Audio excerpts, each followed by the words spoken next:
बिस्मिल्लाहिर्रहमानिर्रहीम अस्सलाम वालेकुम। वेलकम टू पाक अरब कुकिंग। तो कैसे हैं आप सब? अल्लाह ताला से दुआ है कि अल्लाह ताला आप सबको अपने घरों में खुश रखे, आबाद रखे।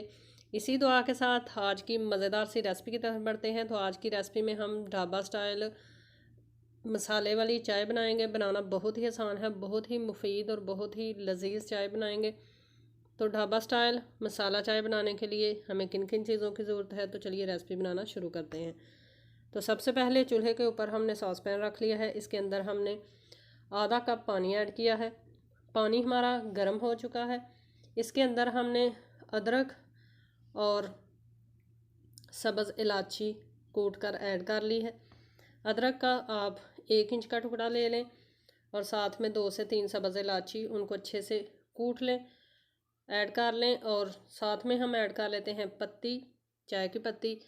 जौन सी ब्रांड की आपको पसंद हो, जो आप इस्तेमाल करते हो वो आप ऐड करें और इसको मीडियम टू लो फ्लेम पे पकने दें। आप देख सकते हैं कितना ही प्यारा कलर हमारा जो है पानी में आ रहा है।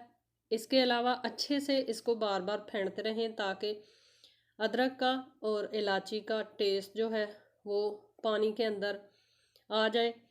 ये चाय आपको, अगर आपको सर्दी की वजह से जोड़ों में दर्द है या आपका गला ख़राब है या आपकी चेस्ट में दर्द है, तो आप ये बनाकर ज़रूर पिएं, बुज़ुर्गों को दें, ख़ुद भी पिएं। ये बहुत ही हेल्दी, बहुत ही मुफीद चाय है। अब हमने ऐड कर दिया है इसके अंदर दूध 1 गिलास। अच्छे से चाय में बॉयल आने का वेट करें। इसको मुसलसल फेंटते रहें ताकि अदरक का टोटली टेस्ट जो है और इसका जूस जो है वो चाय के अंदर मिक्स हो जाए। अगर आपके घर में बुज़ुर्ग रहते हैं तो आप बुज़ुर्गों को ये डेली ज़रूर 1 कप चाय दिया करें। इस चाय के पीने के बाद उनको सर्दी नहीं लगेगी, उनके जोड़ों में दर्द नहीं रहेगा। चैनल पर नए हैं तो काइंडली पाक अरब कुकिंग चैनल को सब्सक्राइब करें। साथ में जो बेल का आइकन है उसे लाजमी प्रेस करें ताकि हमारी आने वाली हर नई रेसिपी का नोटिफिकेशन आपको बर वक्त मिल सके। अब हम इसके अंदर ऐड कर लेते हैं चीनी। चीनी अपनी टेस्ट के मुताबिक आप ऐड करें। अगर आपको तेज़ चीनी पसंद है तो आप तेज़ ऐड कर लें, अगर कम पसंद है तो कम ऐड करें। मैं 2 कप चाय बना रही हूँ, इसलिए मैं तकरीबन 2 चाय का चम्मच इसमें चीनी ऐड करूँगी। फिर से अच्छे से इसको मिक्स करेंगे और फेंट लेंगे। बहुत ही ज़बरदस्त सा कलर हमारी चीनी में हमारी चाय में आ चुका है। चाय हमारी बनकर रेडी हो चुकी है।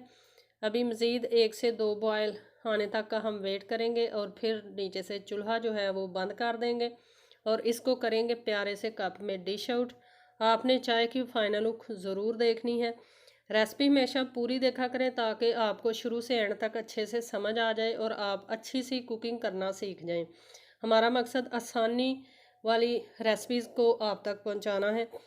तो चाय हमारी पक चुकी है। अब लेते हैं एक प्यारा सा कप और बारीक सी छन्नी के साथ हमेशा चाय को छाना करें। मोटी छन्नी जो है उसके साथ पत्ती जो है वो अच्छे से नहीं निकलती। इस तरह बारीक छन्नी लें, चाय को छान कर कप में ऐड कर लें और फिर इसको सर्व करें। इंशाल्लाह आपके घर में मौजूद बुज़ुर्ग जो हैं वो चाय पीने के बाद आपको ज़रूर दुआएं देंगे। तो माशाल्लाह तैयार है हमारी मज़ेदार सी मसाला चाय ढाबा स्टाइल में। आई होप कि आपको ये छोटी सी मज़ेदार सी रेसिपी पसंद आई होगी। रेसिपी को ज़रूर लाइक किया करें, फ्रेंड्स और फैमिली मेम्बर के साथ शेयर किया करें। इंशाल्लाह फिर एक नई और आसान रेसिपी के साथ मिलेंगे। तब तक के लिए अल्लाह हाफिज़।